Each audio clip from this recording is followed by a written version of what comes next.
not going to quit. I'm going to show everyone that I can do this. I'm going to show everyone that I belong here. I'm one of the best. I will be the best. So just every day. Your discipline and resilience. Yeah. Do you feel like that stems from the childhood sicknesses that you had and having to fight through that? Everything for me is life or death. If I really want something, I'd rather die than not get it. Okay, so fast forward, you're now a celebrity trainer. How do you instill that sense of fight in your clients? Let's get to the top of the mountain and then decide what we're going to do next. You do Monday through Friday with a trainer, Saturday and Sunday on your own. So you're working out 7 days a week. 7 days a week. No recovery. No recovery. You're never too sore to get on the bike. You're never too sore to do the elliptical machine. There's a difference between being satisfied and being full. Being satisfied is physical. Being full is emotional. It has nothing to do with your stomach.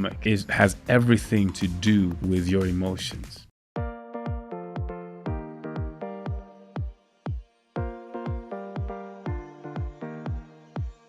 Welcome to Get Well Better, a podcast by The Lambie. In each episode, we're going to dive into the nuances of the health and wellness industry, but all through the lens of patients.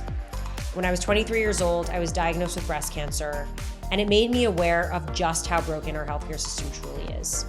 There was no coordination of care across my specialists. No one was talking to me about wellness and prevention.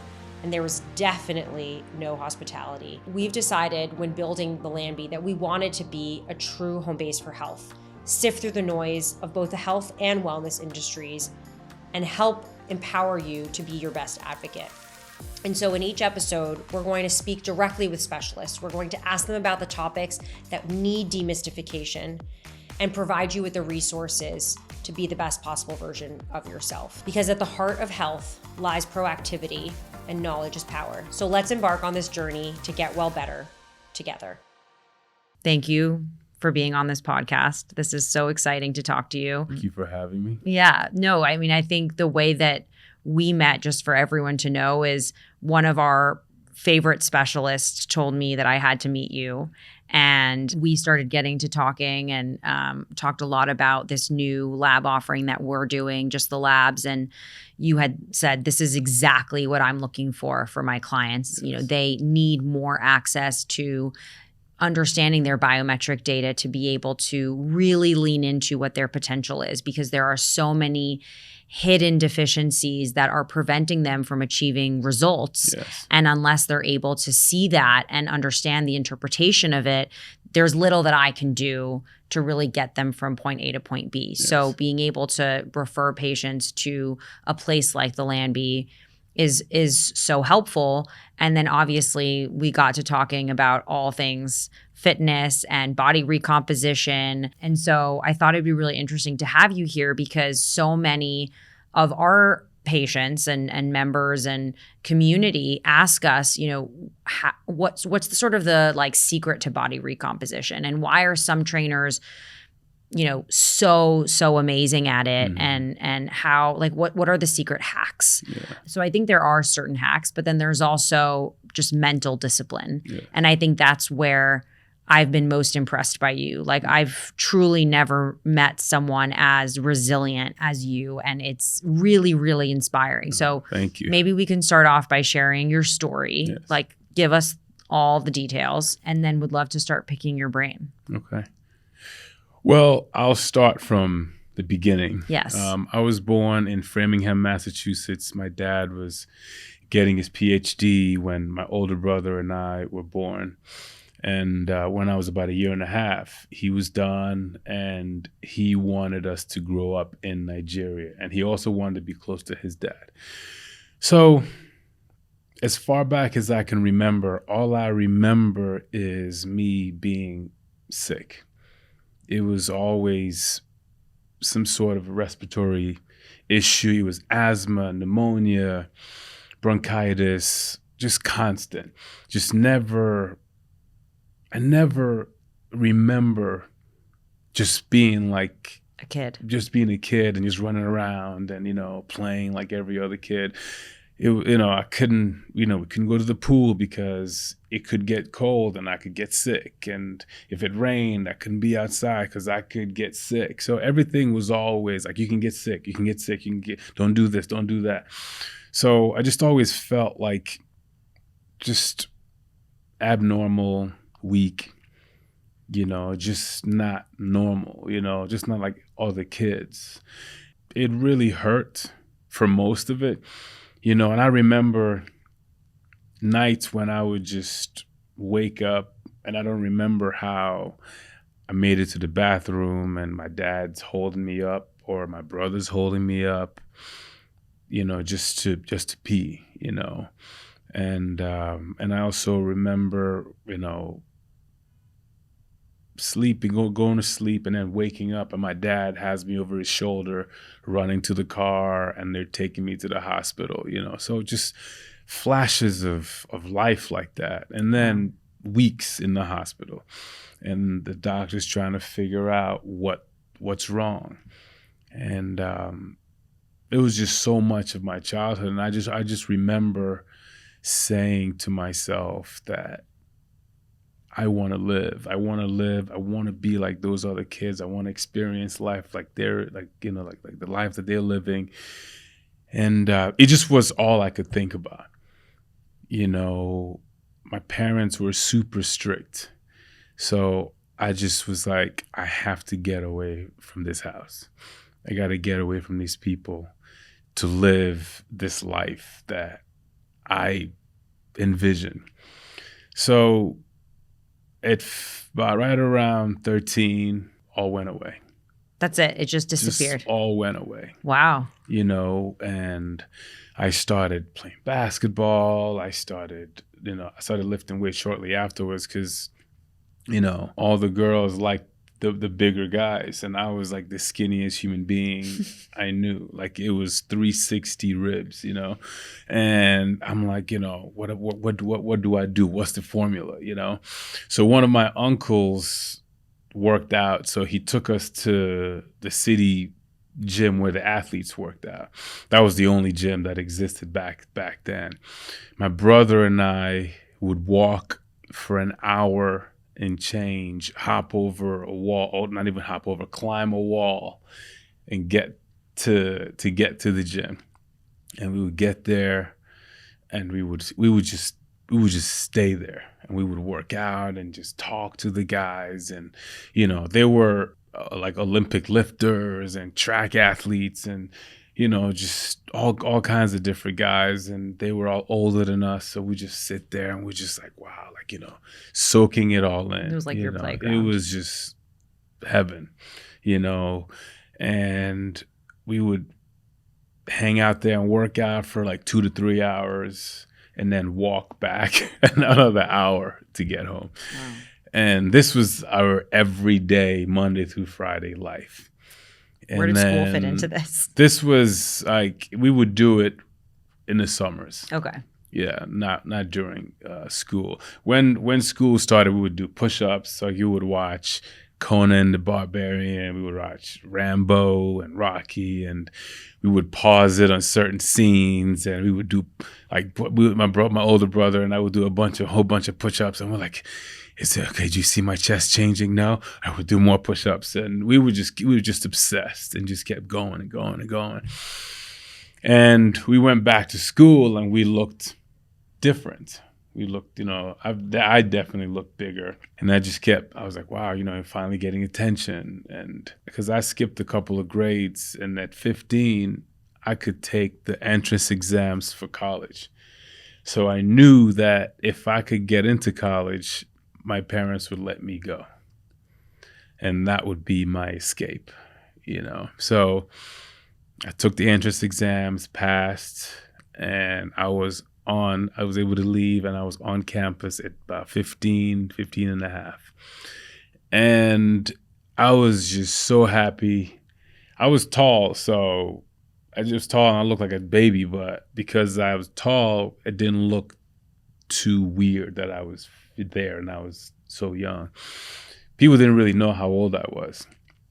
And I didn't care about school. I just wanted to be in this place where I could hang out and meet people and go to parties and just live. And I did that And have your youth. to the max for 2 years. And I think I might have gone to class 5 times It's terrible. in 2 years. I mean, my thing is, like, what's the point of an education if you're not living your life? You know, like, it's useless to me. And I knew that I was smart, so if I really wanted to learn something, I could. So the education part was not hard for me. The life part was hard for me because I didn't have the skills and the tools, and I wanted desperately to learn and understand people, and just Oh wow, that's so interesting.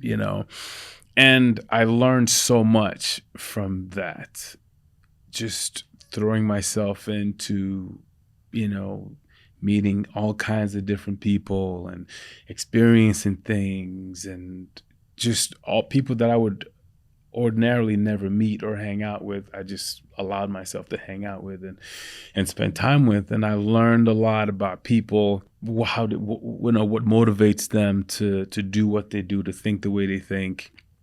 So did that for 2 years, and then I was like, okay, I think it's time to start my life now. So coincidentally, seemed like there was going to be a war in Nigeria. There was like a lot of unrest. And we convinced my dad to let me go, to come to America. I left by myself, came at 18, and I lived with my aunt and my uncle and my 2 cousins who are like grown now with their own kids. Now, lived with them for a few months, and they were going to move. They were moving to Ohio. And I'm like, I don't want to move to Ohio. I want to stay. They were in Connecticut. I got into University of Connecticut. So when I came, I took my SATs all over again, and then got into UConn. And I'm like, I just want to stay here. I don't want to go to Ohio. Ohio just seemed like some backwoods place that I just never really knew. I never heard of Ohio. Connecticut was close to New York, and my soul wanted to be in New York. We came to New York when I was 10 years old. My dad was on sabbatical, came to New York, stayed in Brooklyn for a summer, and I just knew that I had to live in New York. So I don't want to be in a place where I would be too far. I wanted to be able to get on a train or get in a car and be in New York. So finished college. Actually didn't finish college, left college, got a job doing data entry. I was studying computer science, but I got a job basically doing what I would have been doing if I stayed in college. Started working for the Department of Transportation, taught myself how to do the work. One of the vendors was talking to my boss, and I was explaining how one of the systems, this was back in the day when they were building the GPS systems. So I was teaching him how the system worked, and the vendor was like, this dude is pretty smart. So the vendor hired me, worked for the vendor for a while. They were in Norwalk, Connecticut. I would drive from Hartford. It was 80 miles each way. I'd drive 80 miles each way. And they sent me to a conference in Clearwater, Florida. And I went hanging out with people, and another company poached me from that conference. And that's how I came to New York. And worked for that company. 6 months later, I get laid off. And I just said to myself, I'm in New York. I feel like I did the things for them, for everything I was doing was for my parents. Like I want to live my own life. So I tried to interviewed to go back to corporate world, and I'm just like, I don't really want to do this. So put an ad in the paper, did some computer repair work, but it was just so weird. Like I would go to someone's house and it's like this, they have a crazy dog, or the kids are screaming, or people are weird, like, I just was like, this is not for me. And then I was like, I looked at magazines and I'm like, I can do that. And I was like, modeling seems interesting. It looks like fun. And most things in my life, that's how they start. I could do that. And then I look into how to do it, and then I just start doing it. So How long were you a model for?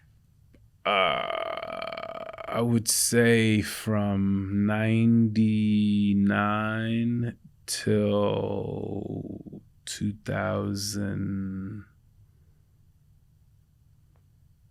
give or take 2012. So for a while. Yeah. And I had a pretty successful career. And while that was happening, I always wanted, because I was sick as a kid, I always wanted to play sports. But most sports, you have to learn different positions. You have to learn your position and everybody else's position, how you fit in that, like the scheme of things. But then I started boxing just for extra, like just like a different way to work out, to do cardio. Like I would run or bike, and it's just getting boring. Run, bike, lift, and I'm like, I want to do something else. So I started boxing, and I would just ask everybody, like, hey, can you show me how to throw a jab? Can you show me how to throw a cross? Can you show me how to throw a hook? And I would just practice, and people would ask, like, wow, how long you been boxing? And like, I don't box. I'm just picking things up and just doing it for fun. But a couple of people said to me, like, you're pretty good. You might want to look into pursuing it. And I'm like, I have a modeling career. I'm like, I'm not really going to do that. But in the back of my mind, I did want to do it because it's one person. It's just me, my work ethic versus their work ethic, their skill, their will against my will, against their will, So in the back of my mind, I wanted to do, but I just didn't think that I could. So there was one day I went to this gym and I saw this guy hitting the bag, and he just looked so smooth and fluid and beautiful, the way he moved. And I just waited, probably looked like a creep, but I waited for him, and I just asked him, like, what are you doing? And he said he's getting ready for the Golden Gloves. And I was like, wow. I didn't know what the Golden Gloves were, but they sounded really cool. So I said, I want to do the Golden Gloves. So he's like, okay. So he's like, hold on, I'm going to the boxing gym. I can take you. I'm like, all right, cool. So he got, showered, changed, got dressed, took me to the boxing gym, Kingsway, closed now. But he introduced me to his trainer, who then became my trainer. And it was so scary. Like I'd never really been in the boxing gym before. And just the aggression and how they were hitting the bag and the sparring, how they hitting each other. And it was terrifying, but I loved it. And I just was like, I'm here. So I would go every day and practice and practice and practice. And I'm a method person. So tell me to do this, I just sit there and I'll do that till you tell me to stop. So I would just throw jabs for an hour and then come back tomorrow and then do it again. These are ways that, old school boxing coaches, they want you to quit. So they'll just have you stand in the mirror and just do the same thing over and over and over. And then the next thing you do the right hand over and over and over, with the hope that you either quit or you have what it takes to continue, because they don't want to waste their time. Did you ever almost quit? No, never. I just always thought to myself, this is it. This is my way to show that I can play a sport at a very high level. And the Golden Gloves is going to be the thing. So I trained, and then my first sparring session was with this guy that I would see in the gym, and he was pretty good. And I got in the ring with him, and we started moving, and then he hit me, in the face. That was the first time I got hit in the face, and it seemed like time stopped. Because it's like in that split second, you just like processing everything. You're just like, oh shit. What am I doing? Is he going to break my nose? Am I going to get a black eye? Like, why am I in this ring? And then as you're thinking, like, you're like, oh, it didn't hurt that much. It wasn't that bad. I'm not hurt. I'm not going down. I'm standing. And I'm like, okay, I'm good. So, so I'm like, I can keep going. So then I hit him back, and I saw him react to my punch. And I was like, oh, I can hurt him. And then he would hit me, I would hit him. And then it just became this thing of like, okay, I can do this. And that's when it just kept going. So how long were you into boxing before you decided to transition your career into being a personal trainer or even starting your own gym?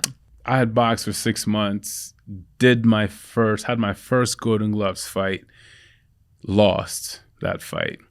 It was stopped. I think it was like a minute. I fought this guy, he was good, tall. He hit me, and I just was like trying to survive. And the ref was like, usually if you hit someone, the ref gives them a standing 8 count. He didn't even give me a standing 8 count. He just was like, he just looked at me, and then he just stopped it. And I'm just like, just give me a chance. And they stopped it, put all my stuff away, and I'm like, I'm done. And I just focused on personal training. But a year went by, my business was rolling. And I just said to myself, like, I can't have this be my legacy. Say that I did the Golden Gloves, but then I got knocked out and I stopped. And so and coincidentally, my coach called me, and he's like, come back to the gym. Let's just start training again.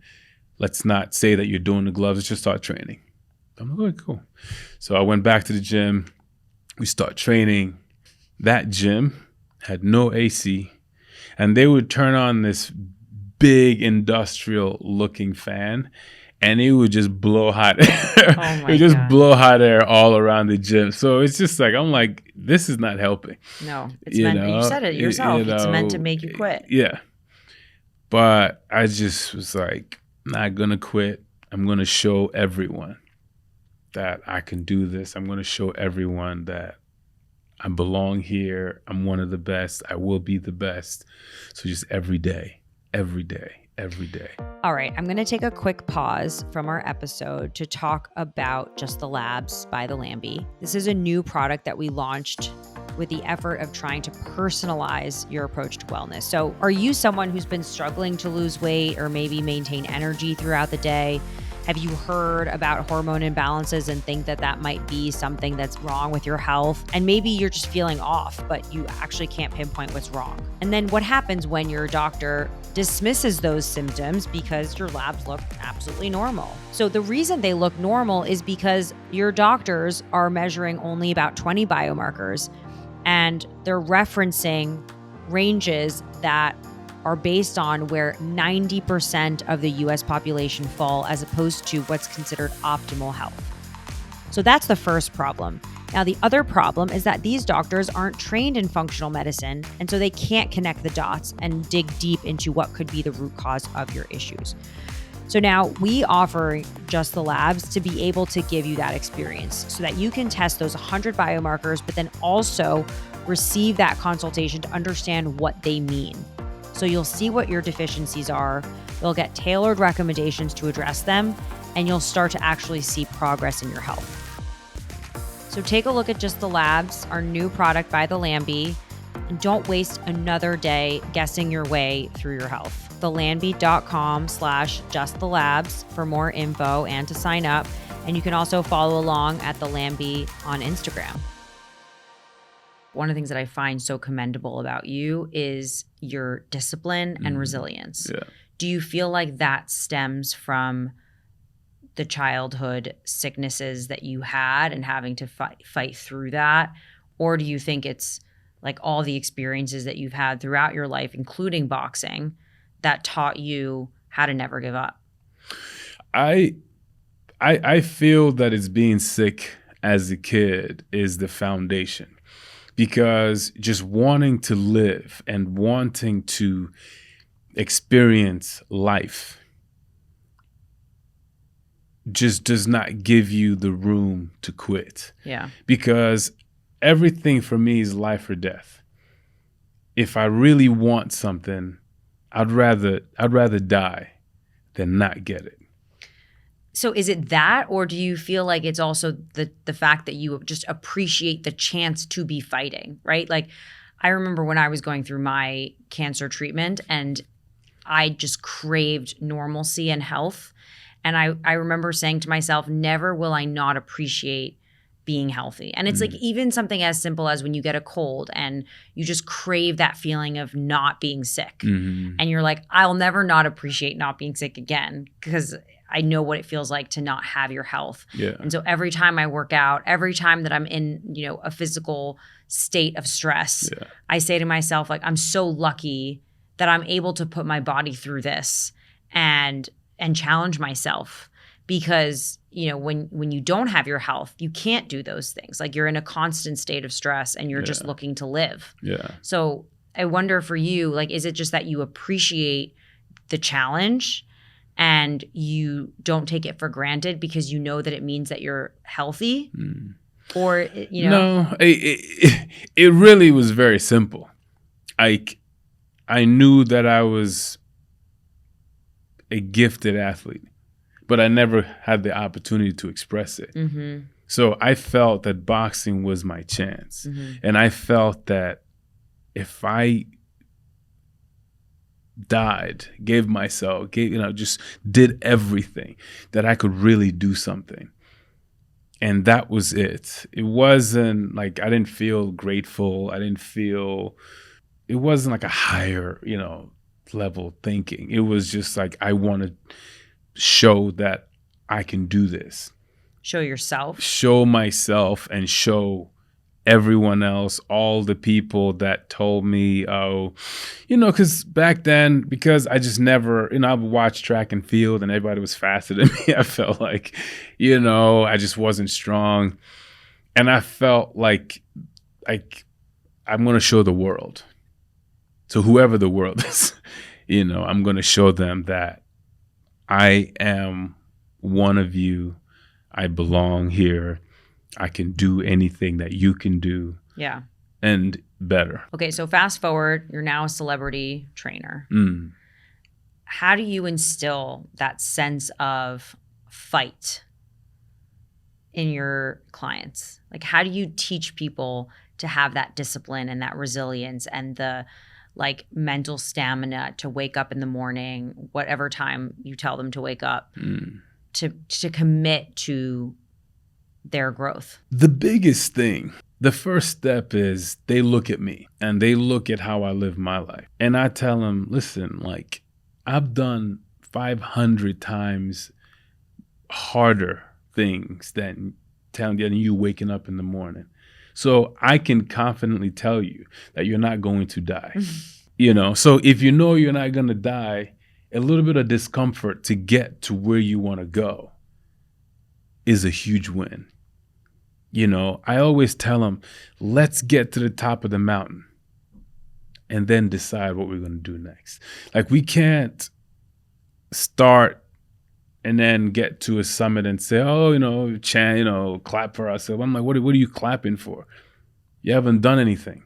Like, let's get to the top of the mountain, survey our win, and then, just get up. You're not going to die. Just baby steps. Baby steps. You're literally in their heads. Oh, it's like hypnosis. Mm-hmm. But hypnosis begins when someone believes that you are the one that will get them there. Mm-hmm. So it all starts with leading by example, walking the walk, and you have to do more. Mm-hmm. You have to be able to do more than your clients can do. Sometimes I tell some clients like, hey, we're going to do this, this, this, this, this. And I see that look in their face like, can you even do the things? Because most trainers can't do the things that they have their clients do. So I jump in every now and then, I do it, and I don't even I make it hard, much harder for myself. But then they're looking at me like, how is he doing it without sweat? Doing this without really dying? And he's been here since 5 a.m. and I was sleeping when he's, by the time he trained like 3-4 clients, and he's here pushing. He's already worked out and he's working out again with me, and he's not even like dying. Yeah. One of the things that I remember you said to me when we were working out together is, it was every morning that you wake up, you have that inner conversation in your head that says like, am I really going to do this? Am I really going to get out of bed right now? Like, I'm tired. And I feel like most people have this assumption that people who are very disciplined don't have that inner conversation or that inner fight. And it just comes naturally to me. Like, people always say, how do you wake up so early? Aren't you tired? And I'm like, yeah, of course I'm tired. Yeah, of course I want to sleep in. But like, I know how good I feel after I work out. And so I remind myself of that. And every single morning, it's the same conversation. Like, I know you don't want to do this, but you're going to feel so good afterwards. Just keep taking that next step. Yeah. Is that something that you can empathize with your clients about? Like, I know you're going to have this inner fight. This is what I want you to say to yourself, or this is how I want you to habit stack so that it becomes a little bit easier for you to create that routine for yourself? It's, I know it's hard. If it were easy, everybody would do it and I wouldn't have a job. Right. If it's hard. But anything worth doing and anything worth having is going to be challenging or hard.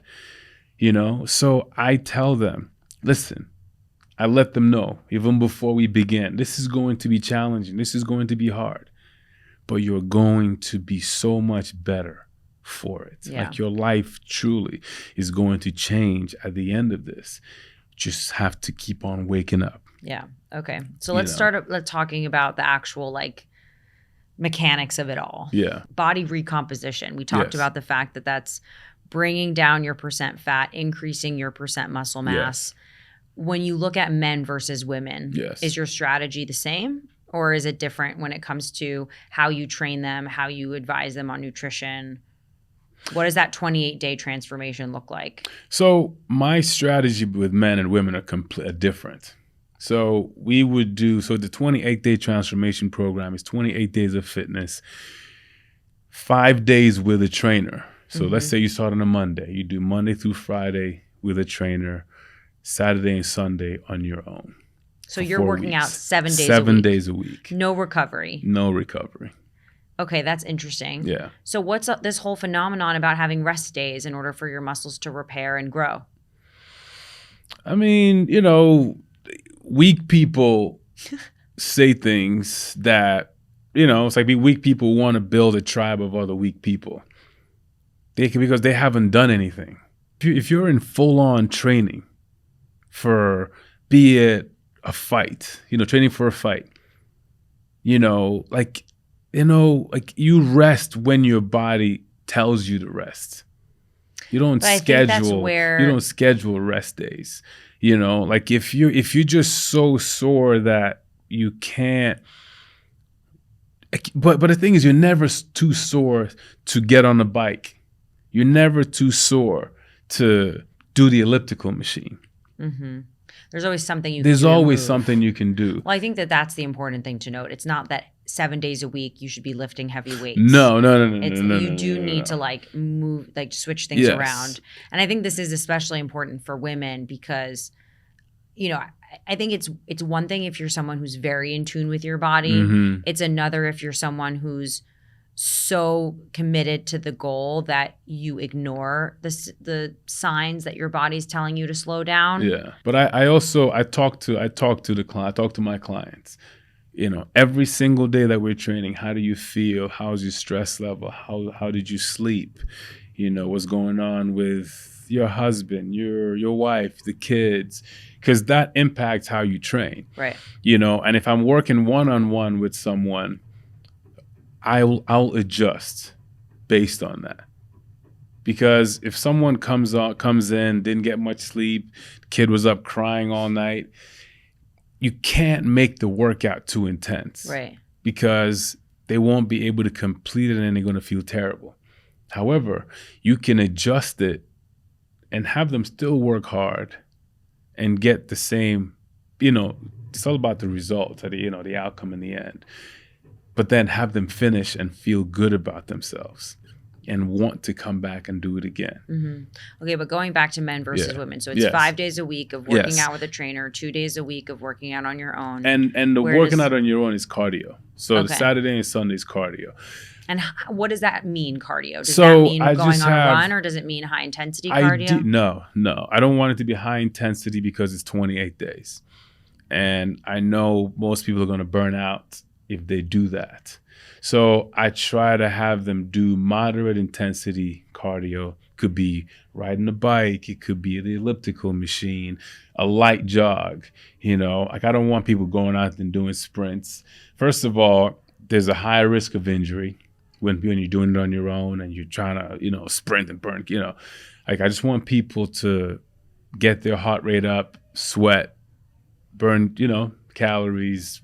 It's 45 minutes to an hour of cardio. So I don't want people to get out there, doing sprint work, rolling ankle or anything like that. So just nice and, moderate intensity cardio on Saturday and Sunday. And then Monday through Friday, we'll do circuits. I'm a high rep person because I believe that higher repetitions make lifting cardiovascular. So it's like you're getting so I would do a circuit with the client and then do a cardio burst and then do rounds of that. Yeah. So it's about lifting with an elevated heart rate. So it's like you're doing cardio, but you're lifting. That's what that's the sweet spot. That's the secret. For men, I do 3 upper body days and 2 lower body days. For women, I do 3 lower body days, 2 upper body days. For a couple of reasons. Well, first of all, men, when they're doing the transformation, they have more of a focus and getting their upper bodies bigger. Doing lower body work, you build strength, you build muscle. It helps you build more. See, there's more muscle in your legs, so you build more muscle, you burn more calories.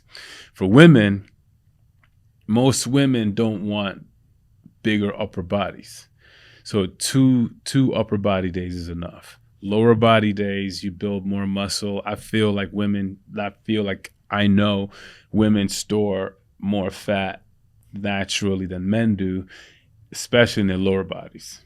So hamstrings, a lot of hamstring work. We do quad work, squatting, deadlifting. So we do, we do, it's a high rep, high volume work. And high rep, we're talking about 20 reps. Yeah. Yeah, I liked that. Yeah, 20 reps. If you can, and also you have to get your mind right to do 20 reps because most workouts are 8, 10, 12 reps and you're done. So for me, if you can fight through 20 reps, when a lot of my clients go and do other classes where they're doing 8 reps, 10 reps, 12 reps, even with heavier weight, it's easy. It's a fight. And nutritionally, again, going into the macros, how detailed do you get during this transformation program? I don't because I want clients to be able to sustain this. And this is not school. I want you to feel like you can do this every day.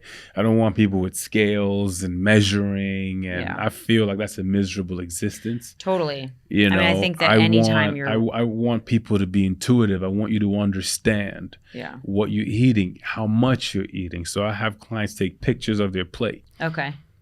And send it to me. I want you to know, okay, this is too much.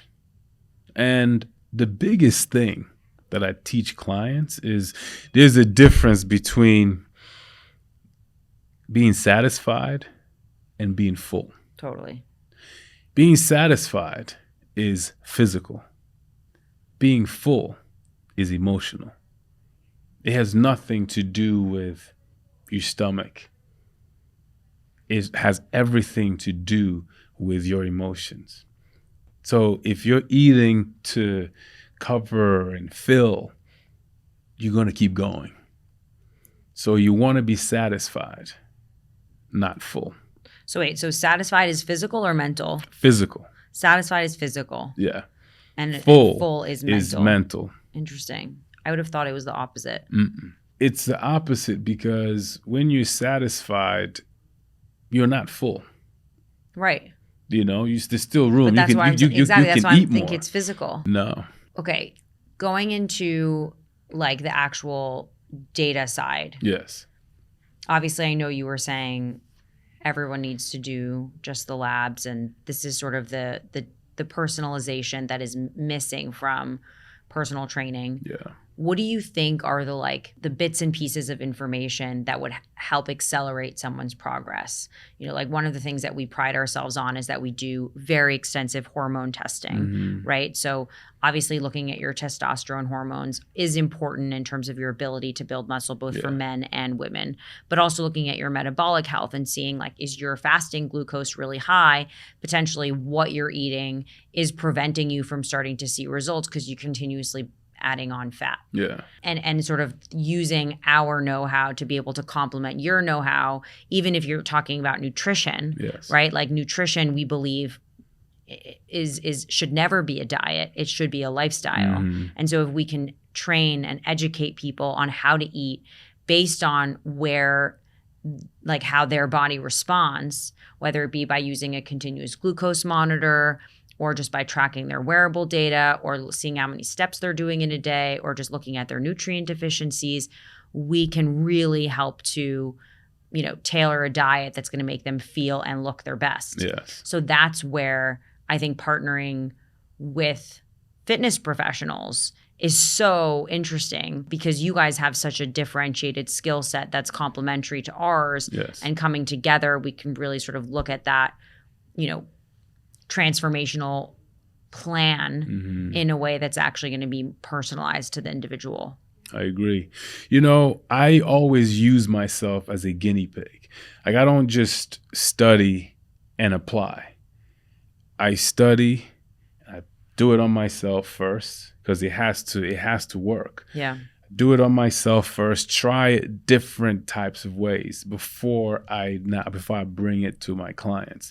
So what's something that you've tried that hasn't worked? I'll put it this way. Like, for years, I wanted to find out the amount of food that I needed to eat to survive without going over that. This is the thing that's blown my mind. I want to know exactly, I eat this much oatmeal, this much nuts, and then eat this much protein at night, and then what time of the day, and my weight is going to be X, and I can perform at X, and I can lift and run and do, not feel like I'm dying, So over time, I continue to reduce, the amount, my intake. But then I got to a point where I lowered it so much that I wasn't performing well. Like, everything was a grind. Lifting was a grind. Running was a grind. I would lift, and I lift consistently. Could not get stronger. And I work when I work hard. I was not getting stronger. I was lean because I was so light. But I wasn't getting the results that I wanted. I didn't going downstairs, like, I felt like shaky and just not strong. And so I got my blood work done, and I found out that I had an overactive thyroid. I had hypothyroidism, and one of the symptoms is muscle weakness, weight loss. So I resisted taking the medication, but I had the information. And I just started, I just learned that I had to eat more. Yeah. I just added a little bit, I added a few more calories. I added a banana, early in the morning. So I would have a banana and a little bit of nuts early in the morning. And then I added 3 hard-boiled eggs to my oatmeal. Instead of just raisins, I added goji berries. And I started taking omega-3, B-complex, and a vitamin D supplement. Yeah. And I do this every day now. And within a month, I saw huge difference. Amazing. I built muscle. I got stronger. My numbers started going up.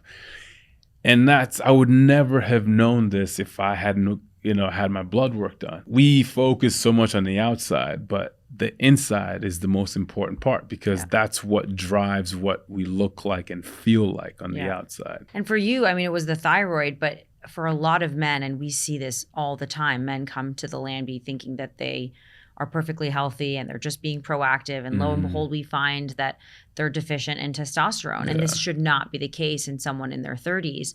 But because of, malnutrition, and when I say malnutrition, I don't mean that they're not eating enough. It means that potentially they're not eating the right macronutrients. Maybe they're not eating the right amount of protein. Maybe they don't have enough muscle mass for them. And that's the beauty of the Lambie is your blood work is your blood work. Right. So with the information we get from your blood work, your program is tailored to you. And that's the difference between blanket programs and tailored programs. Totally. So it has to be bespoke for the client to get the best results for them. Yeah. And that's why, earlier we were talking, everybody's nutrition is different because everybody is built differently. Totally. The way Miss Y metabolizes sugar and the way Miss B metabolizes sugar completely different. Completely. The rate at which Miss Y builds muscle is completely different from the way Miss B builds muscle and the rate at which Miss B builds muscle. Yeah. So taking all of that into account makes such a huge difference. And having the information, like the hormonal information and, metabolic information will help the client or the patient get optimal results and they'll feel so much better. And we haven't even talked about cardiovascular, which is another big, area of focus when it comes to cardio and to what extent you should be doing more cardio and what type of cardio. So I think all of these things really do inform this bespoke transformational approach, to your point.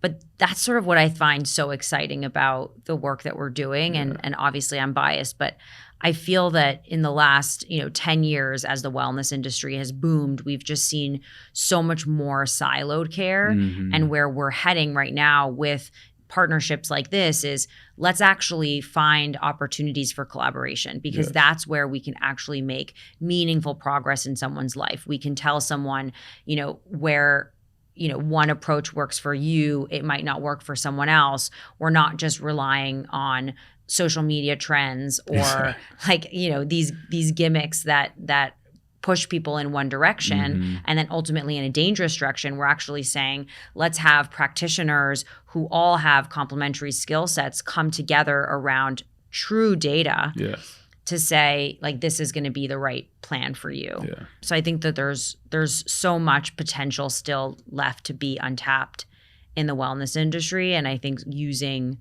lab work as the foundation, right, is so important. I agree. Hey guys.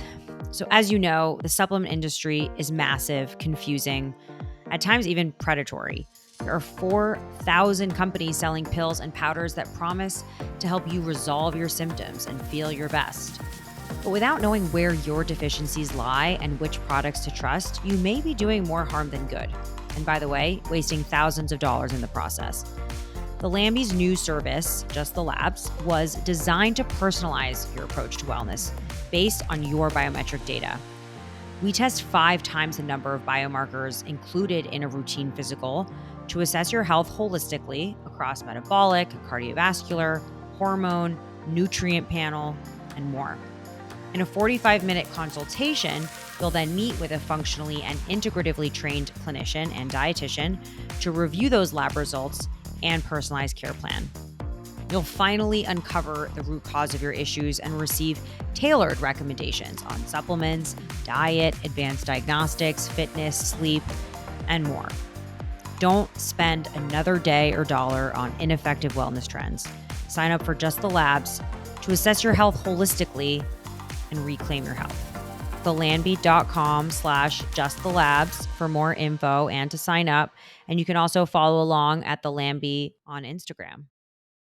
So one of the things that we talked about, which I want to make sure we double down on, is this idea of Pilates, bar, sculpting. Yeah. These are all workout routines that a lot of women actually love. Yes. And it's partly because it feels good at the Yes. same time, right? Whereas strength training, it actually hurts. Mm-hmm. So what's your take on Pilates? Like, how should women incorporate that into their routine, or even men? Is that something that everyone should be doing, given that it is that like stretching meets toning at the same time? Yes. I'm a fan of Pilates, yoga, bar. I'm a fan of all kinds of movement.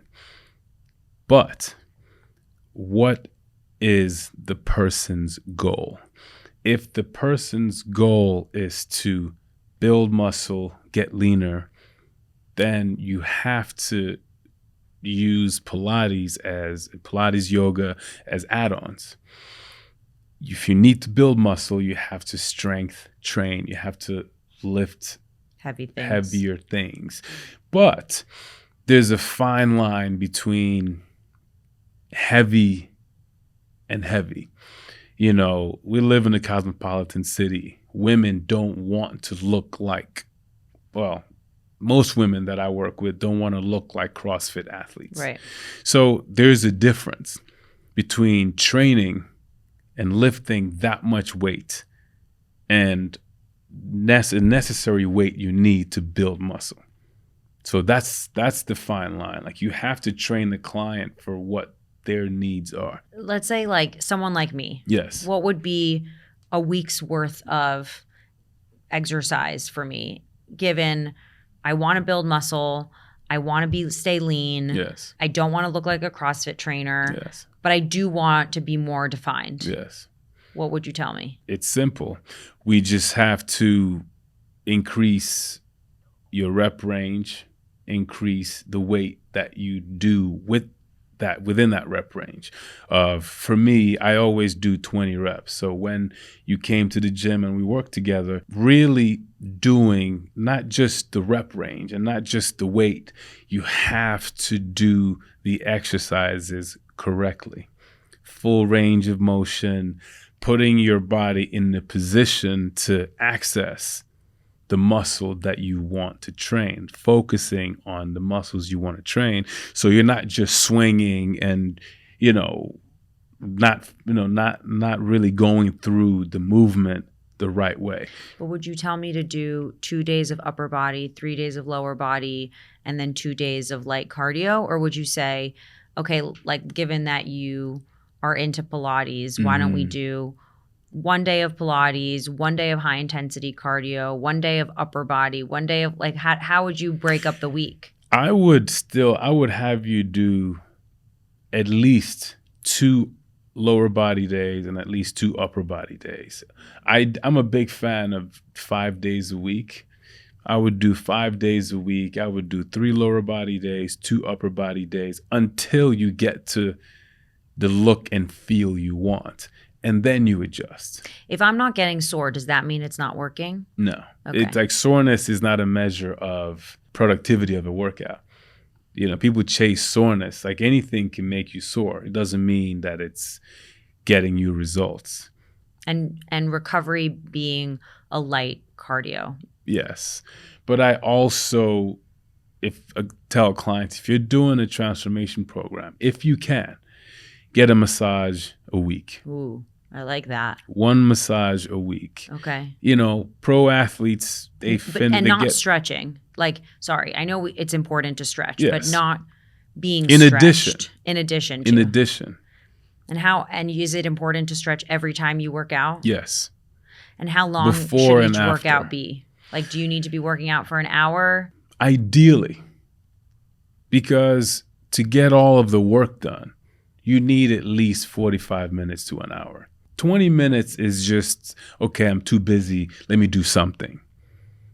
Nothing in this life is moved forward.